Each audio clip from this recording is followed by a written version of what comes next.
थाने जाओ, मेरे को क्या पता था ये घटिया इंसान है। अच्छा का दिखावा बोलते ना, कुछ लोग अच्छा का दिखावा करते हैं लेकिन अंदर का दिल कोई नहीं देखा कैसा है, वो दिखावा करता है ऐसा केवल। फिर क्या हुआ? और 1.5 साल से मुझे अपने पास में बंधक बना के रखा था। देख रहे मेरा हालत कैसा हो रहा है, मैं बीमार हो रही हूँ, बीमार। और आपके पति? पुलिस और कोर्ट, उसका एक जेब में पुलिस है तो एक जेब में कोर्ट है। फिर बोला अगर मैं उसको देखती भी ना तो डर के मारे छुप जाती। उसने इतना बड़ा धमकी दिया कि मैं उससे डर के मारे मेरठ में रहना छोड़ दी थी। ये कोई रोड कहता है गरीब का मैं मसीहा हूँ, यही मसीहा है कि एक औरत की जिंदगी बर्बाद कर देना मसीहा होते हैं। हर औरत को बिस्तर पे ले जाना ही मसीहा होते हैं। ये ही झारखंड की रहने वाली चांदनी उर्फ तबस्सुम, जो चीख चीख कर बिलख बिलख कर यूट्यूबर और 10 रुपए के बिस्किट डायलॉग से फेमस शादाब जकाती पर लगा रही हैं गंभीर आरोप बंधक बनाकर रखने का, आरोप जिंदगी तबाह करने का।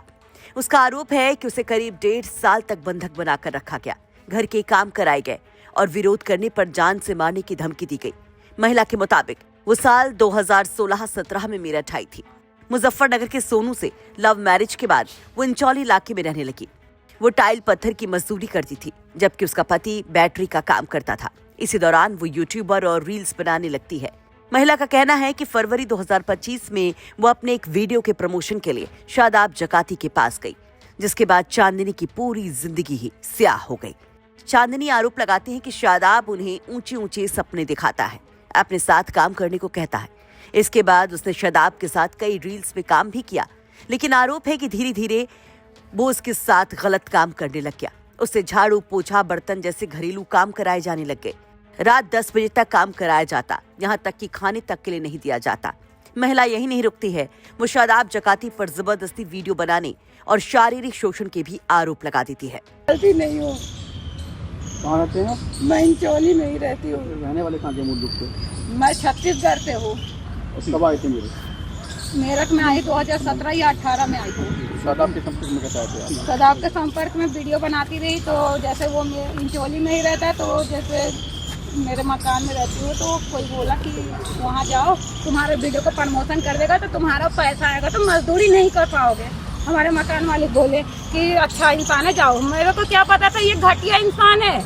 अच्छा का दिखावा बोलते ना, कुछ लोग अच्छा का दिखावा करते हैं लेकिन अंदर का दिल कोई नहीं देखा कैसा है, वो दिखावा करता है ऐसा केवल। फिर क्या हुआ? और 1.5 साल से मुझे अपने पास में बंधक बना के रखा था। देख रहे मेरा हालत कैसा हो रहा है, मैं बीमार हो रही हूँ, बीमार। और आपके पति? मेरे हस्बैंड अब आए, जो मैं अभी बीमार थी ना, तो मेरे हस्बैंड आए, जो मैं पागल करने लगी रही, ये पूछने लगे हुआ क्या है। मैं इनसे बताती भी नहीं। जब मैं बताई कि मुझे चोर तो नहीं दोगे ना, मैं बोली नहीं, ऐसे ऐसे बात है। शादाब जकाती लोग ने मेरी जिंदगी बर्बाद कर दी है। शादाब जकाती इतना घटिया इंसान है ना कि वो ये यहाँ तक अपने ही टीम का एक लड़का जॉनी जॉनी के नाम से उसका चैनल था यूट्यूब पे, उसका एक बटन भी आ गया था, सिल्वर बटन। शादाब जकाती ने उसका चैनल खा गया, उसे शायद पता भी नहीं होगा, लेकिन मेरे को जो उसकी बीवी ने बताई ना, उसकी शादाब जकाती तो ऊपर ले जाता है और नीचे पटक देता है। हर कोई को ऊपर ले जाने जानता है जकाती, तो नीचे भी गिराने जानता है। आज लड़का भी होगा ना, उसका तलवा चाट रहा होगा, लेकिन ये नहीं पता है कि शादाब जकाती नहीं उसका चैनल। आपके पति कहाँ रहते थे? रिवाड़ी। मेरे हस्बैंड मुजफ्फरनगर के रहने वाले हैं। यूपी मुजफ्फरनगर के? हाँ। काम क्या करते हैं वो? बैटरी का काम करते हैं, लेकिन अभी काम छूटा हुआ है 3 साल से।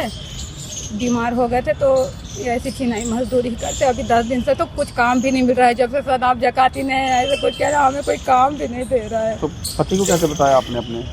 अपने हस्बैंड को यही बताई। मैं रोती रहती रही हर समय, लड़ाई, मतलब सुसाइड कर लूंगी कहा है ना, नींद की गोली खा के सोना, ये वो मुझे नींद भी नहीं आता, जिस कारण डर के मारे हर समय मैं सोचती यहाँ से चली जाऊँ। ऐसे मुंह छुपा के रहने वाली बात, जैसे बोलते हैं ना गलत हो गया, मुंह छुपा, मैं घर से बाहर भी नहीं निकलती। मेरे हस्बैंड भी यही खड़े हैं, उनसे पूछ लीजिए मैं आज 15 दिन से कैसे हालत में, क्योंकि मैं इन लोगों ने मेरे को इतनी बेइज्जती कर दी है।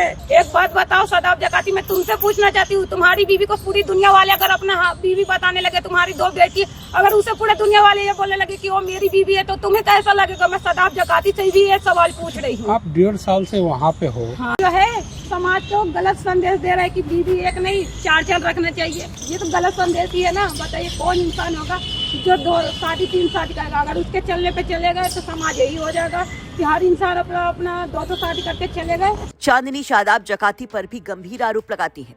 कहती हैं कि उनके साथ मारपीट की जाती रही। जब जब वो शादाब जकाती के खिलाफ आवाज उठाने की कोशिश करती, उनको प्रताड़ित किया जाने लगता। ठंड के दिन में झोटा करने लगी, उसकी घरवाली बहुत गाली गलौज करने लगी, क्योंकि शादाब जकाती अगर थोड़ा सा कुछ तो उसकी बीवी हम लोग के साथ मारपीट करने लगती। बताओ, ये तो गलत बात है ना। अपनी बीवी अपना आदमी करना किया छुपाने के लिए ना मेरे को मारने लगी।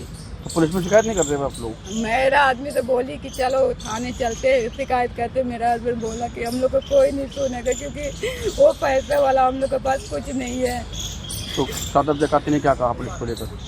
शादाब जकाती तो यही कहता है कि पुलिस और कोर्ट, उसका एक जेब में पुलिस है तो एक जेब में कोर्ट है।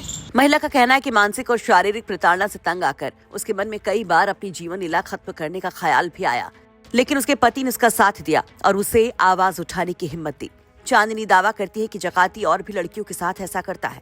वो उसके साथ काम करने वाली बाकी लड़कियों से भी बड़ी अपील करती हैं कि वो डरे नहीं, खुलकर बोले। से ना जाने कितनी लड़कियों को कर दिया होगा। आज मैं आवाज उठा रही हूँ और मैं उन सब लड़कियों से कहना चाहती हूँ जो मेरे वीडियो देख रहे हैं, जो शादाब जकाती के साथ काम किए, वो सब आवाज उठाओ। कोई मत डरो, शादाब जकाती कोई वो नहीं है कि खा जाएगा। सब आवाज उठाओ। जैसे मैं हिम्मत जुटा ली ना परदेश की होकर भी, वैसे सब लड़कियों से कहूंगी कि आवाज उठाओ, आप सब उठाओ आवाज।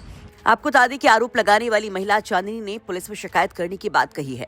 हालांकि इस पर जब पुलिस से रिएक्शन लिया गया तो थाना प्रभारी इंचौली का कहना है कि फिलहाल उनके संज्ञान में ऐसी कोई शिकायत नहीं आई है। शिकायत मिलने पर जांच की जाएगी। वहीं इस पूरे मामले में शादाब जकाती से भी संपर्क करने की कोशिश की गई, लेकिन उनसे बात नहीं हो सकी। मेरठ से उस्मान चौधरी की रिपोर्ट, यूपी तक। आपके संबंध मीट व्यापारियों से हैं, बीफ व्यापारियों से हैं, जो भैंस का, बकरे का व्यापार करते हैं। आप उनके साथ अल्दुआ कंपनी में डायरेक्टर रह चुके हैं। और आप हिंदुओं की बात कर लें, आप शाहरुख खान को गद्दार कर लें, लेकिन आपके संबंध देखिए मेरी जानकारी में कुरैशी जैसे मेरी पूरी जानकारी में है। पहले तो मैं आपको एक बात बताऊं कि ये अब तो अखिलेश के चेले चपाटे इसे उठा रहे हैं। ये 2013 में आजम खान और शिवपाल जी ने प्रेस की थी और प्रेस करके मुझ पर आरोप लगाया था यही सेम 100% यही सेम कि ये अल्दुआ कंपनी संगी सोम की है। हमने तब चैलेंज किया था मीडिया के सामने कि अगर आजम खान हमें इसमें हमारा जरा सी भी संलिप्तता किसी मीट फैक्ट्री या मीट वाले से दिखा दें तो हम राजनीति छोड़ देंगे, देश छोड़ देंगे, नहीं तो आजम खान को छोड़नी पड़ेगी। आप लगाइए कि उस टाइम मेरठ के जो कमिश्नर थे उन्होंने इसकी जांच की। ये 2005 या 6 में हमने एक जमीन खरीदी, 7-8 महीने हमारे पास वो जमीन रही, हमने बेच दी। आज इस बात को मेरे ख्याल से 20 साल हो गए। 20 साल पहले हमने जमीन खरीदी और जमीन बेच दी। वो अल्दुआ कंपनी एक थी, उसके नाम थी, वो कोई मीट फैक्ट्री नहीं थी, एक कंपनी थी। और वो कंपनी चिप्स बना, उसमें 150 ऐसे काम थे जो वो करेगी, ऐसा उसमें लिखा हुआ था। उसमें मीट पैकिंग का और उसका था। लेकिन किसी कंपनी की जमीन खरीदना और उसे बेच देना, और जब 2000 में हमने प्रेस के सामने वो बेचने के भी कागज दिए और खरीदने के भी दिए, तो मीडिया ने के सामने आकर आजम खान कोई जवाब नहीं दे पाए, सरकार कोई जवाब नहीं, सपा की सरकार थी, कोई जवाब नहीं दे पाए। लेकिन आज अखिलेश यादव अब चेले चपाटों से उसे उठवाते रहे अपने से, तो केवल ये तो हिंदू की बात करने वालों को, लोगों को बदनाम करने वाली बात। के तौर पर आपका हमने बताया ना कि कंपनी में 2005 में जमीन खरीदी, उसी कंपनी के नाम वो जमीन थी, और 2006 में बेच दी। तो आप डायरेक्टर बन भी गए। जो कंपनी लिए as it is company transfer हुई, हमने बेची एज इट इज ट्रांसफर हो गई। हम आज तो उसमें 20 साल से कुछ नहीं है।